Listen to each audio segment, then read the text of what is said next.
Hello, I welcome all of you who joined us now. I'm Olga Tamanova. I'm happy to welcome you in the Media Center Ukraine of Ukrinform today. Almost 10 years is how this war is going on. This is the 720th day since the beginning of the full-scale invasion of the Russian aggressor to our land. Traditionally, I'd like to thank all the representatives of the media who are telling the world the truth about our heroic resistance. We invited you today to the very important topic.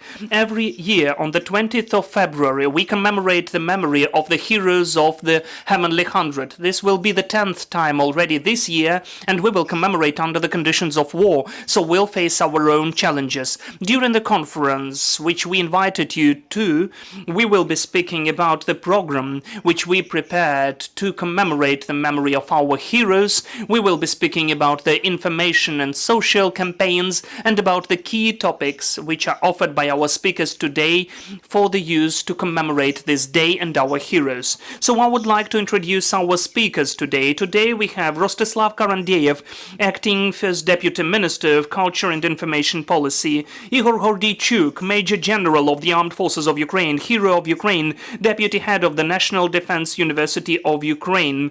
We have Volodymyr Tylishchak, Acting Deputy Head of the Ukrainian Institute of National Remembrance, Ihor Poshivaylo, General Director at the National Memorial Complex of Heroes of the Heavenly Hundred, Museum of the Revolution of Dignity, and Pavlo Sidorenko, a serviceman of the Armed Forces of Ukraine, coordinator of the initiative group of Maidan victims, Wounded Public Union. Hello, I'd like instantly to give the floor to Rostislav.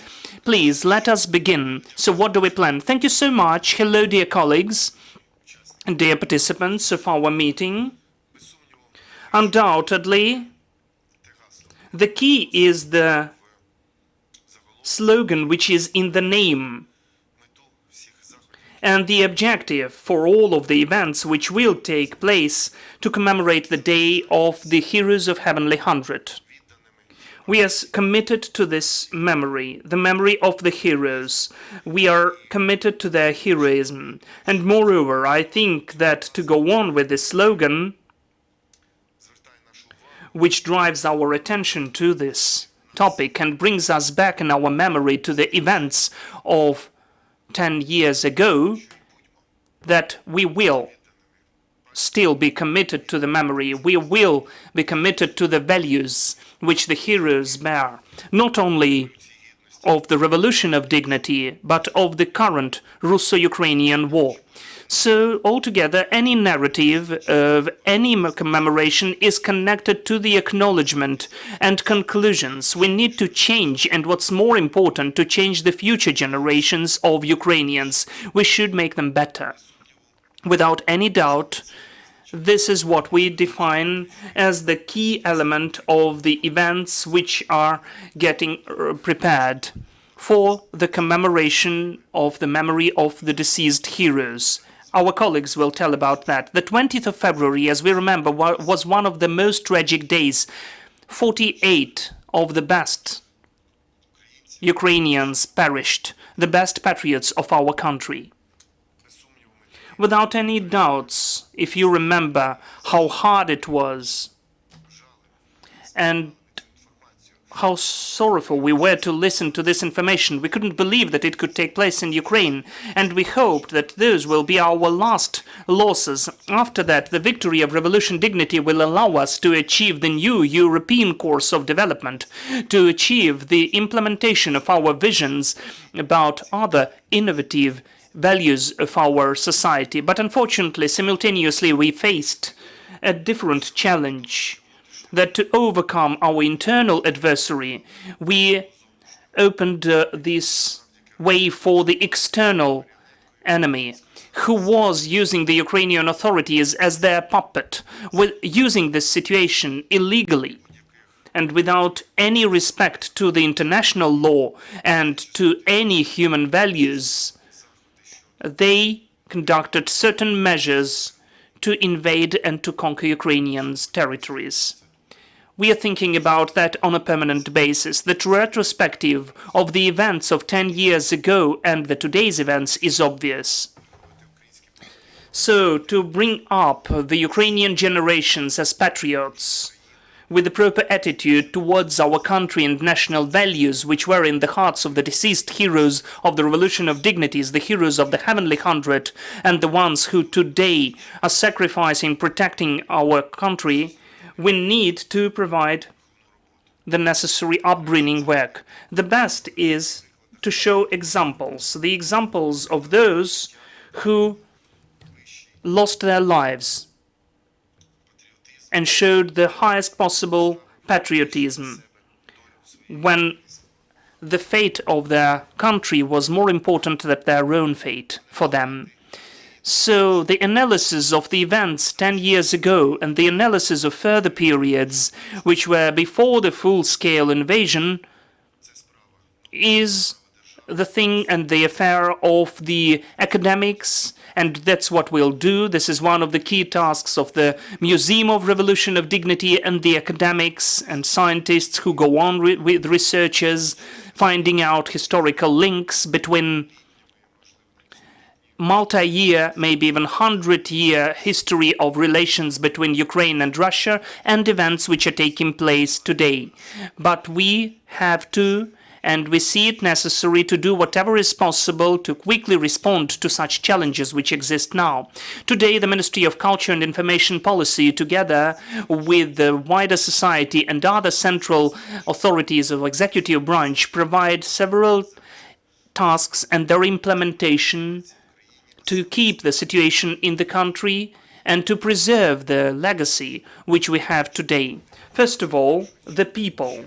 First of all, our children. We don't have the right to leave them without childhood. We don't have the right to deprive them of the opportunities which the country, the state, can and has to provide in the upbringing and training. The initiatives which will be implemented within the measures for the commemoration of the heroes of Heavenly Hundred will be done for that. The years will pass. It's obvious that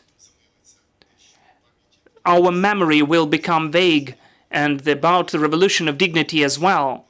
But for us, so as we could never forget the names of the heroes who gave their lives for the values, so as the values for which they were fighting would be really the values of our society, we need to provide this museification and we need to provide other important actions. We acknowledge this task, and I'd like to assure you the measures to and the events to this date and during this current period are defined as important and necessary to support the relevance of those events and the actions which were committed. What we do now as the Museum of History of Maidan and the Ukrainian Institute of National Remembrance are created for that. I'm happy about that. And as of now, I'm happy that there are people who sacrifice their time and their opportunities and capacities joining the promotion of the values of Maidan to lead on through the huge narrative of the today's war. Because the values are coinciding now. We are fighting for the independence of the armed forces at the front line, as well as 10 years ago, at the smaller front line, along the Institutska Street, our heroes of Heavenly Hundred were fighting as well. We understand that it's best to provide these ideas and certain information with the help of visualization, with the help of the modern tools and means which we have. That is why the ministry has commissioned a little video of social ad which we will offer in the information space of the country to commemorate the day of the heroes of Heavenly Hundred. You will see it today. But not only this video, it's obvious that the component of our work is also the production of other audiovisual products. They have been done and they will be done further on. We will go on with this practice of the permanent support of these art initiatives which drive attention of the society towards the events of the Revolution of Dignity and further on, which is also embedded in the plans of measures of the Ministry of Culture for 2024 and other years.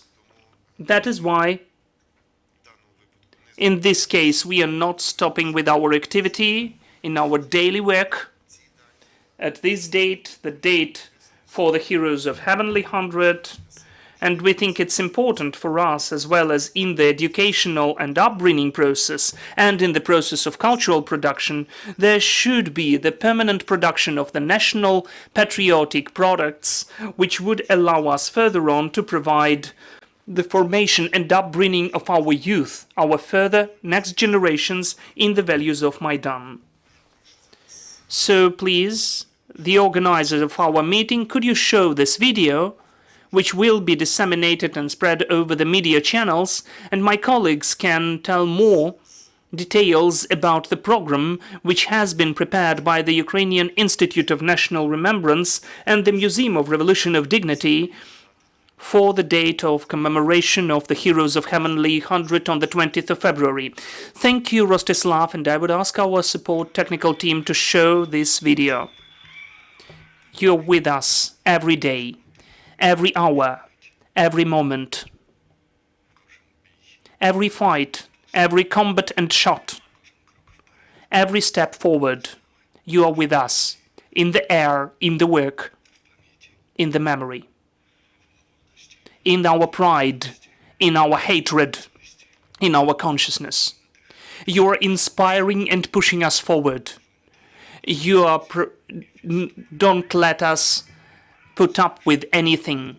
We are still worthy of our heroes. Let us stay worthy on the 20th of February, the day of the Heroes of Heavenly 100.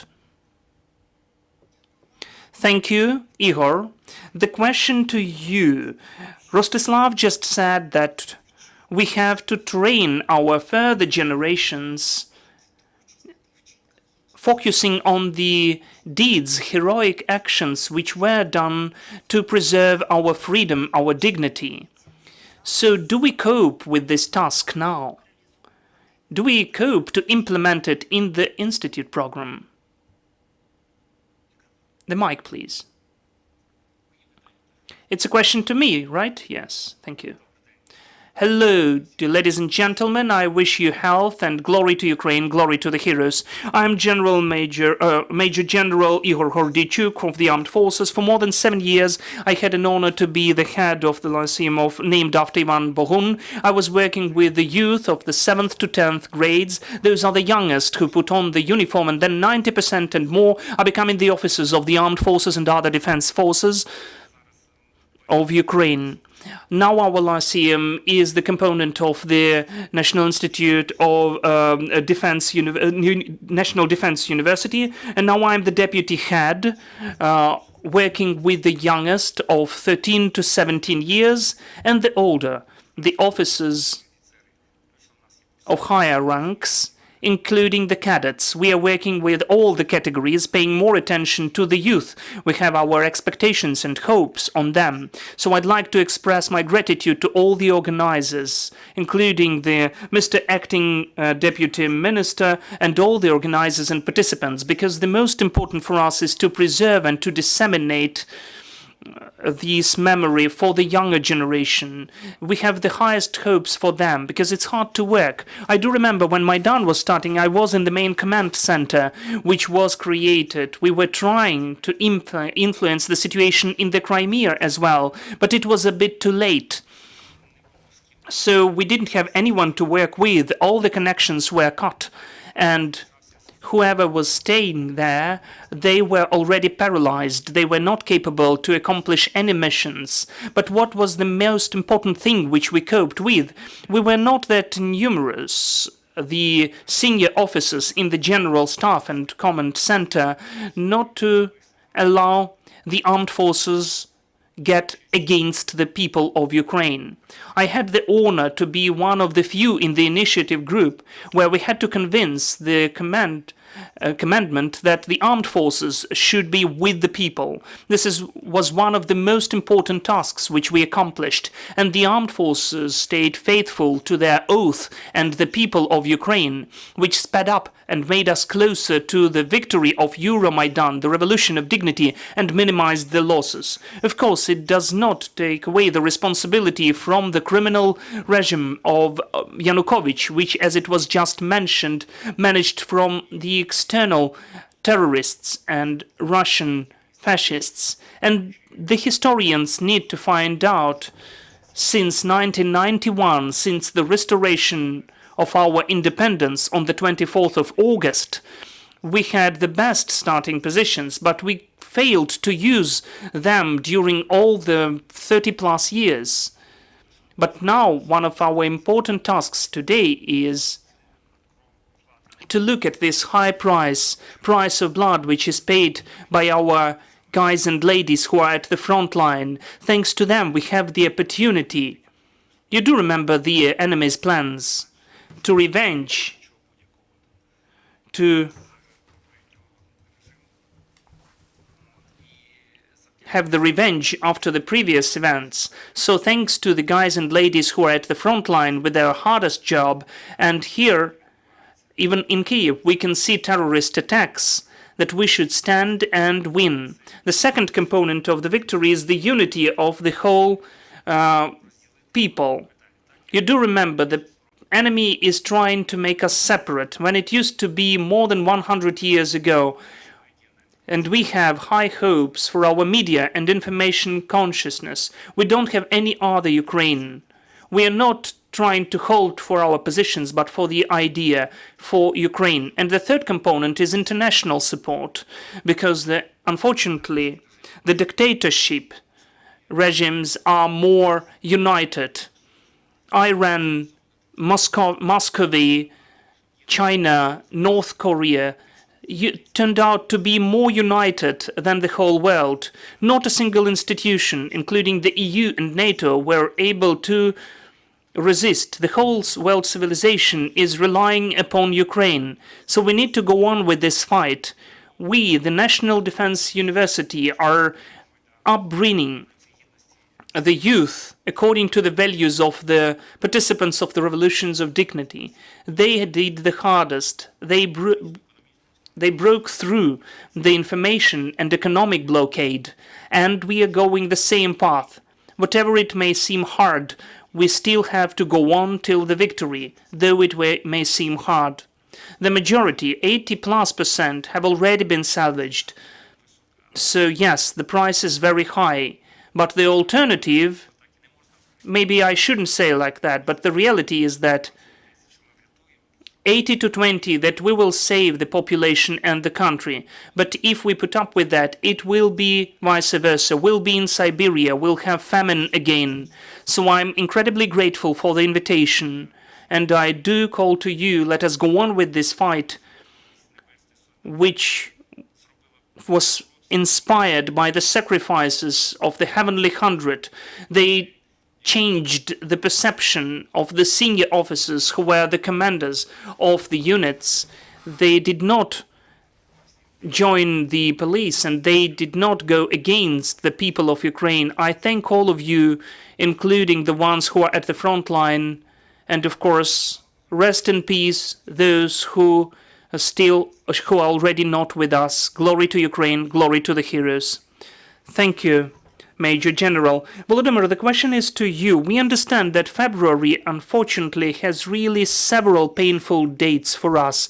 So how can we preserve this memory of the heroes of Heavenly Hundred, understanding that every day we are losing a huge number of our, well, kind of a blossom of our nation? How can we respond to this challenge now?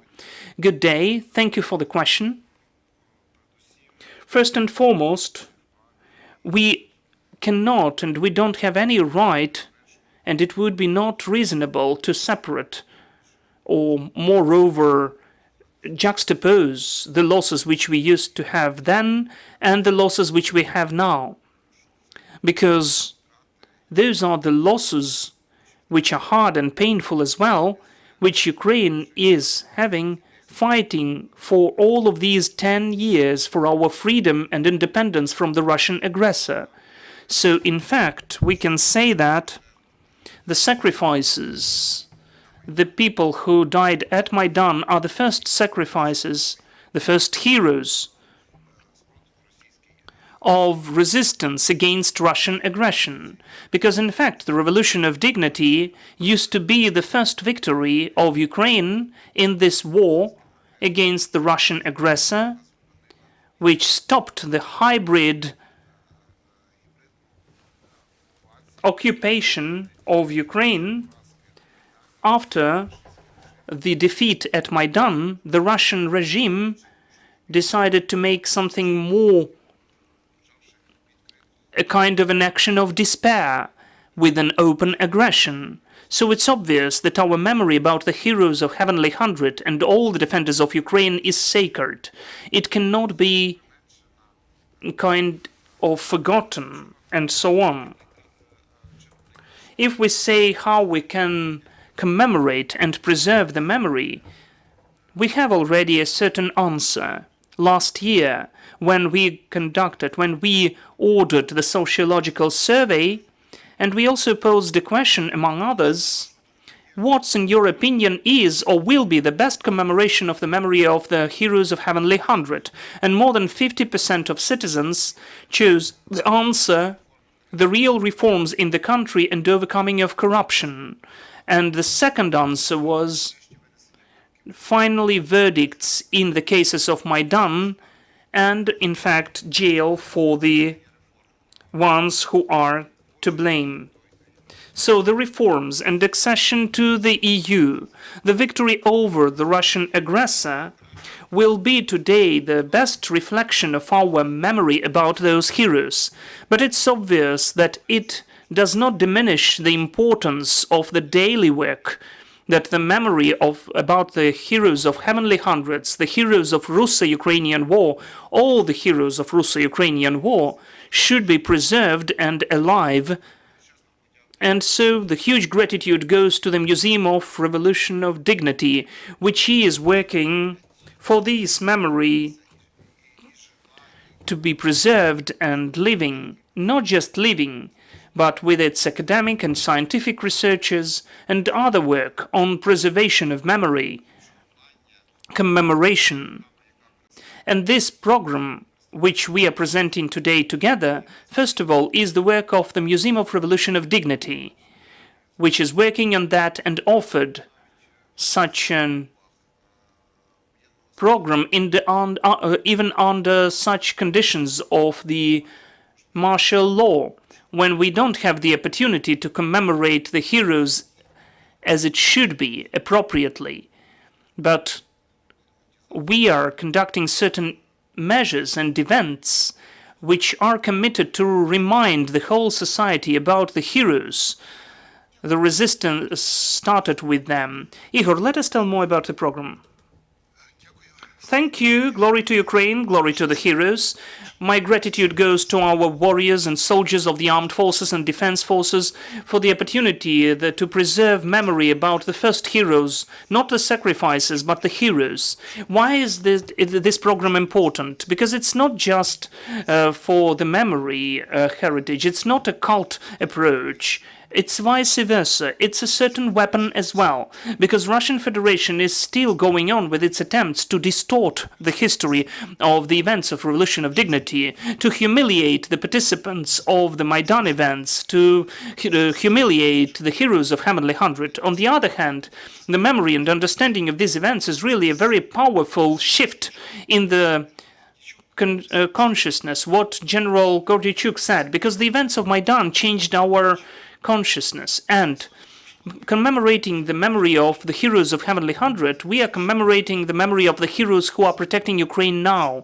And Maidan was the place where using these deeds of the heroes of heavenly hundreds, the new actions were brought up, and many participants of Maidan instantly in 2014 went to the front line. They were volunteers, and still they are in the armed forces and the defense forces. So commemorating the memory of the heroes of heavenly hundred, we are not just commemorating the memory of the 107 heroes and their brothers in arms. We are commemorating the whole heavenly troops of Ukraine, whom we lost, in fact, who are now in paradise, in heaven, sacrificing their most valuable, their life. The program is very saturated. Volodymyr says we cannot do that appropriately, but I think it is appropriate under these conditions.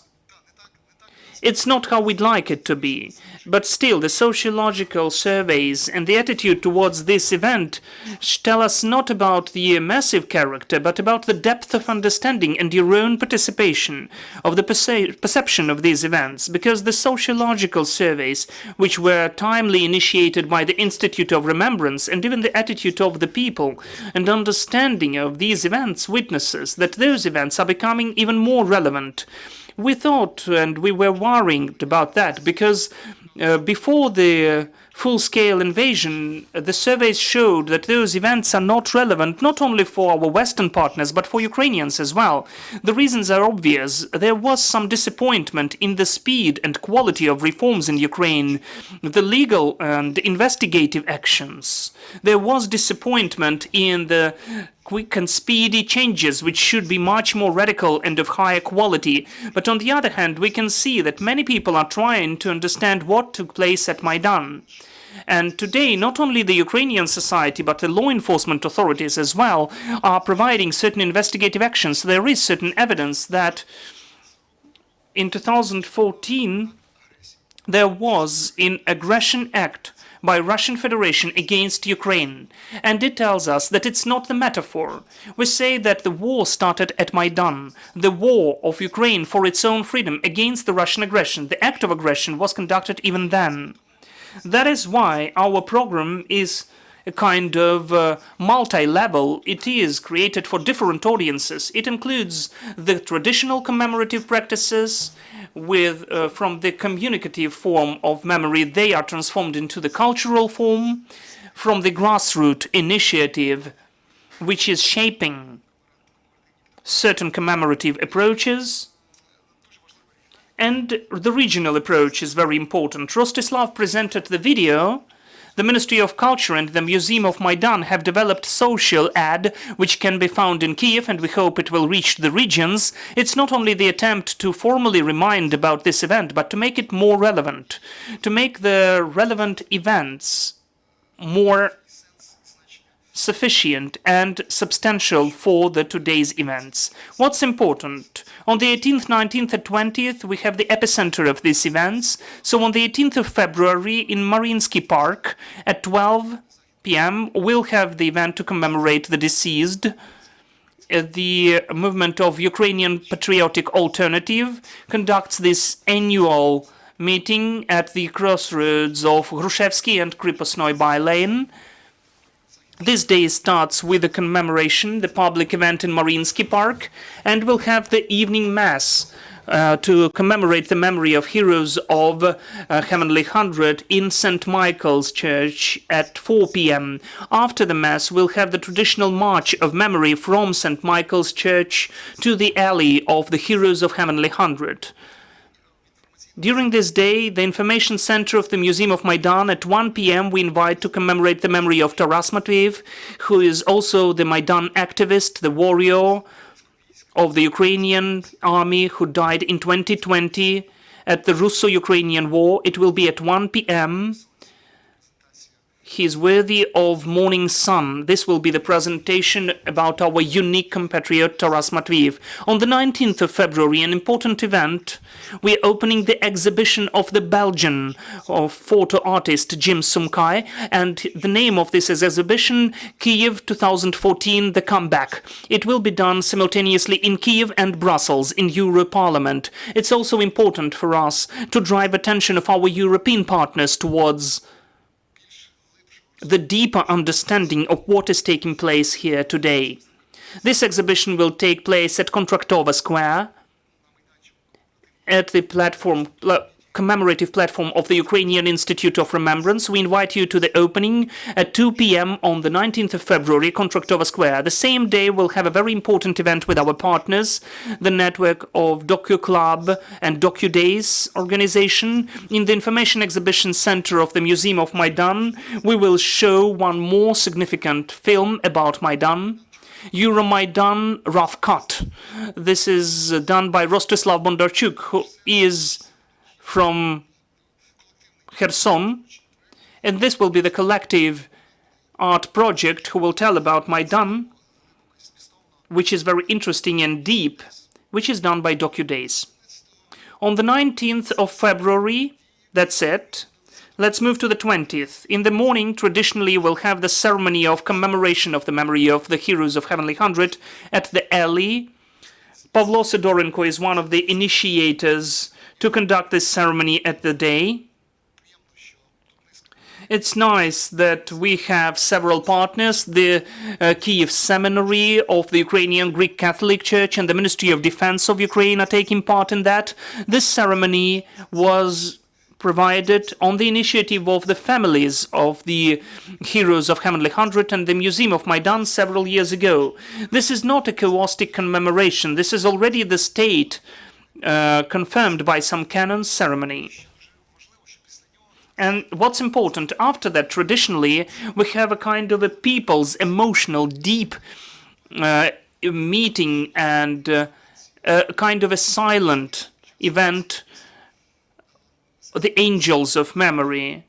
The Territory A, the Art Agency, and Angelika Rudnitska will do that, not only in Kiev, but abroad as well. Lots of European capitals are supporting this event, so we invite you at 12 p.m. on the 20th of February. So just show the little figures of angels as the symbols of the Heavenly Hundred. At 12 p.m. we also plan to open the street exhibition Maidan Sich, the beginning of the war, around the Independence Square monument, where we'll have the exhibition of the best pictures of the famous photographers about Maidan. And during this day, since 12 p.m. till 7 p.m.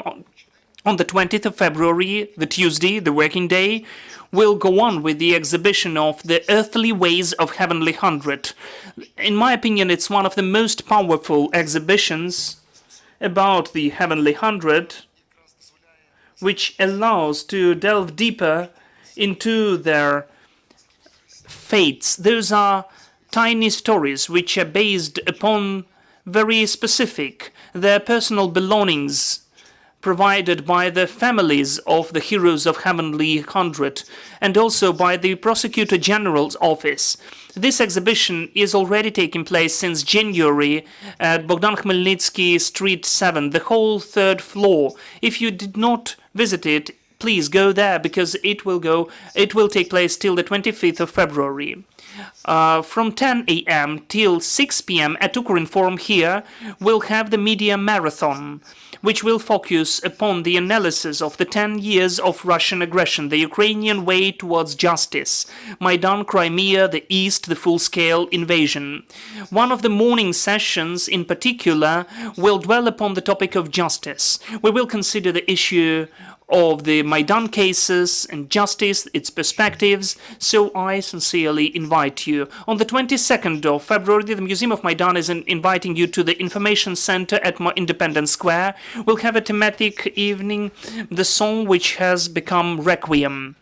And an important event which will take place during these days, we are preparing the concert with an online broadcast as well in the Suspilne network, the 10 years of indomitability, the concert of memory and strength. The Maidan bands, the performers, will have the concert and will broadcast it on TV. The concert will take place within these symbolic days, but its broadcast will take place a bit later, so let us follow the schedule of Suspilne. And on the 15th of February, in several days in Poltava, in the Agrarian University, we'll have another event to commemorate the memory of the heroes of Heavenly Hundred. The initiators are the Poltava Association of Farmers and Private Landowners. This is also an interesting initiative because Viktor Chmelenko is not from Poltava region, he's from Kirovograd region. But some of the regions are making the memory about the heroes of Heavenly Hundred even more relevant. So this is a very interesting commemorative event for the young audience. And to conclude, those are just main events. There will be more numerous from our partners. There is the QR code at our programs, the website of the Museum of Maidan. You can get to know about the changes in the program and some of the additions. But let me emphasize, today, under the conditions when it's impossible to provide the mass public events, it's important to create certain spaces which would help people to get to know more about this topic, to debate, to discuss. What's interesting, during these days, we'll have 8 exhibition projects. Several days ago, together with the Museum of Russo-Ukrainian War in Zbaraj, which Volodymyr Hordiychuk is the head of, the father of Ustim Hordiychuk, we opened the exhibition devoted to Marko Poslavsky. It is in Zbaraj and it will take place for a long time. This exhibition is updated because we are adding new facts which are provided by the Prosecutor General Office, and the exhibition is done annually at the Alley of the Heroes of Heavenly Hundred with Maidan cases on the way to justice and its history. In the Gallery of Portrait at Lipska Street, we are opening on the 16th of February the exhibition of Mykola Goncharov, famous Ukraine not instead of weapon. It will be done at Kontraktova Square and in the Museum of Taras Shevchenko, the National Museum. On the 21st of February, we're opening the exhibition The Territory of Freedom, Maidan, for 210th anniversary from the day of birth of Taras Shevchenko and the 10th anniversary of the Revolution of Dignity. The exposition On the Way to Freedom, Information Center at Maidan. So I invite all of you to join the commemorative events. It's important to cover not only Kyiv city but the regions as well. And you know, our museum, the Maidan Museum, since the first days of the war has founded the staff of legacy and heritage. We have the expeditions throughout the regions of Ukraine. We document the damaged cultural heritage, the acts of and the facts of crimes of Russian Federation against the humanitarian law and cultural heritage in particular. We can see in the deoccupied or almost fully ruined cities and settlements of Ukraine, there are lots of memorials of for the heroes of Heavenly Hundred and our warriors. We know about the targeted destroying of these monuments by Russian occupiers. Our foreign partners, with the help of the modern satellite monitoring systems and labs in the UK and the US, they document such cases which are really numerous. We can see this change of the landscape of memory at the occupied territories. We can see the change, the replacement of the monuments. Instead of Lenin, they introduce them, the Russian occupiers introduce the new memories for so-called heroes from the Russian troops. They destroy the monuments of Ukrainian heroes, the heroes of Heavenly Hundred, including Vasil Slipak. They take away the literature of history. First of all, books from the libraries on the war, on the Revolution of Dignity, the topics which have become public of the so-called DPR and LPR. They take away and destroy the books from the Ukrainian Institute of Remembrance. The whole agenda is created for our citizens to acknowledge the succession of our war and to understand also the vile manner and nature of Russian Federation and their aggression, which is the hybrid warfare, that we should have the opportunity to counterattack, not just to formally commemorate the memory of our heroes in the official dates, but we should remember about them every day, and we should also protect our state, which would be the biggest memory for our deceased. Thank you, Ihor, Pavlo. We heard about the very saturated agenda during which we will commemorate the heroes of Heavenly Hundred, but altogether we understand that this is the time to thank those who were wounded during this fight. So do we manage to involve them into such events? Glory to Ukraine, glory to the heroes. During the 90s, one of the best towns of Ukraine, Vyacheslav Chernovil, said that Ukraine, its will and freedom and democracy had a very light price. 10 years ago, we just began the understanding of the depth of these words, and we started to pay the real price for our freedom and independence. 10 years ago, we had this euphoria. We thought that we won, but in fact, we won only in the first battle for independence, for our existence. In the war, the new Russo-Ukrainian war, which started 10 years ago during the events of Maidan, during the events of the Revolution of Dignity. That is why the heroes of the Heavenly Hundred were the first who deceased in the new Russo-Ukrainian war, and the wounded Maidan participants have become the first veterans of the modern Russo-Ukrainian war, the war for existence and independence. 10 years is how long is the Russo-Ukrainian war for the map of the world and the Europe to preserve our country, Ukraine, and the Ukrainian nation. This fight is going on for 10 years. We have to be worthy of memory of our deceased brothers in arms, Maidan participants. We need to finish what they started 10 years ago with their sacrifices. We need to win, to preserve our state of Ukraine for our successors, our children. And we need to finish this war with the victory. The fight is going on. We will win. Glory to Ukraine, glory to the heroes. Dear colleagues, I'd like you to join this conversation. If you've got any questions or comments, please. There are no questions, so undoubtedly I would like to thank all of you. Of course, I'd like to express my gratitude to Ihor and Pavlo, and to tell you thank you from all of us Ukrainians, to our security and defense forces. We thank you for this an opportunity to get together in this hall and to plan these events which will help us to commemorate the memory of our heroes. We thank you, and thank you, dear colleagues, for the interest to this topic we are working on together for the sake of our victory. Glory to Ukraine, glory to the heroes.